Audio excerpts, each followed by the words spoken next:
Imagine you have 44 friends, and each one of those friends has 44 friends who are not also your friends.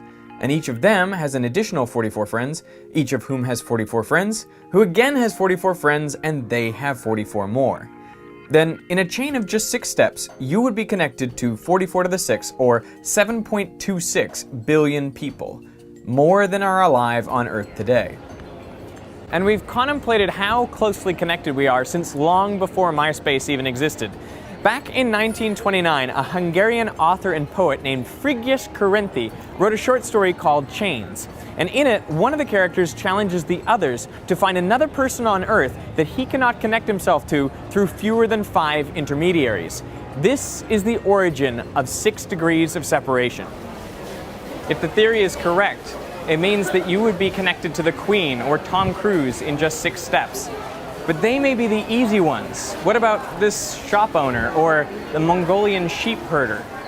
What the theory really means is that any 2 people picked at random from anywhere on the Earth will be connected by just 6 steps. The idea remained just fiction until in the 1960s a Harvard psychologist, Stanley Milgram, attempted to test it. He called it the small world experiment, after that phenomenon where you're at a party, you meet a stranger, and you find out that you have a friend in common. And you remark, oh, it's such a small world. What he did was he sent out 300 packages to people both in Boston and in Nebraska.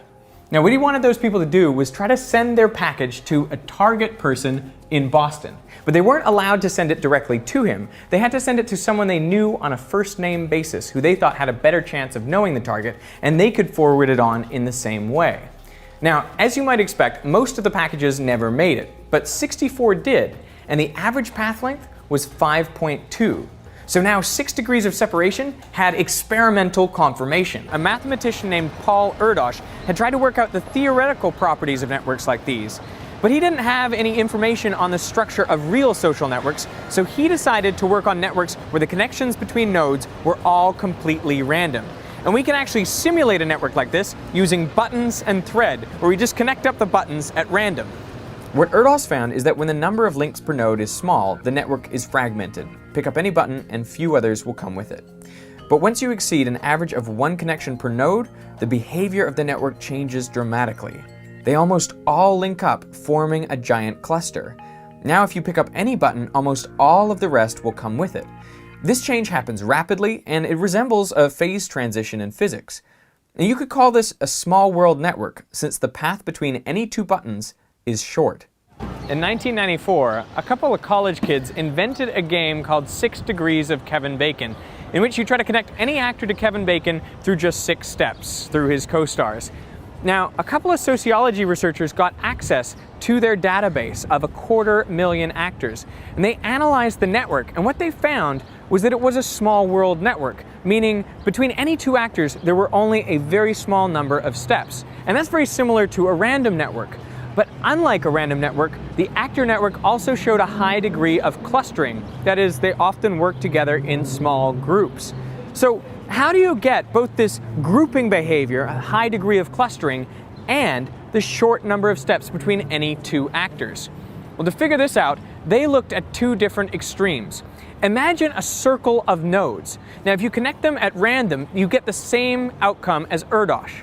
Short paths between any 2 nodes, but little clustering. Now consider connecting up the nodes only with their nearest 2 neighbors on each side.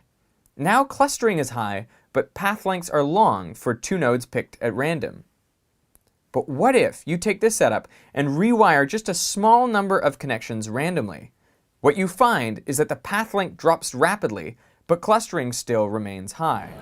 So the key to modeling real social networks is to have a lot of clustering behavior, that is, your friends are also friends with each other, but also to have a few random acquaintances. And the importance of those acquaintances can't be overstated. There was a researcher named Granovetter in the 1970s who published a paper called The Strength of Weak Ties, in which he points out you are much more likely to get a job through those random acquaintances than through your close friends. And if you think about it, that makes sense, because you and your close friends all know the same people and have the same information. It's through the random acquaintances that you can get connections with people very far from your social circle. So you can find new jobs, new places to live, and you can be connected to the outside world. So in fact, it is those random acquaintances that make possible 6 degrees of separation. In 2011, Facebook analyzed their data and they found that 92% of their users were connected through just 5 steps, and that number is decreasing over time. Just 6 handshakes will connect you to anyone else on the planet.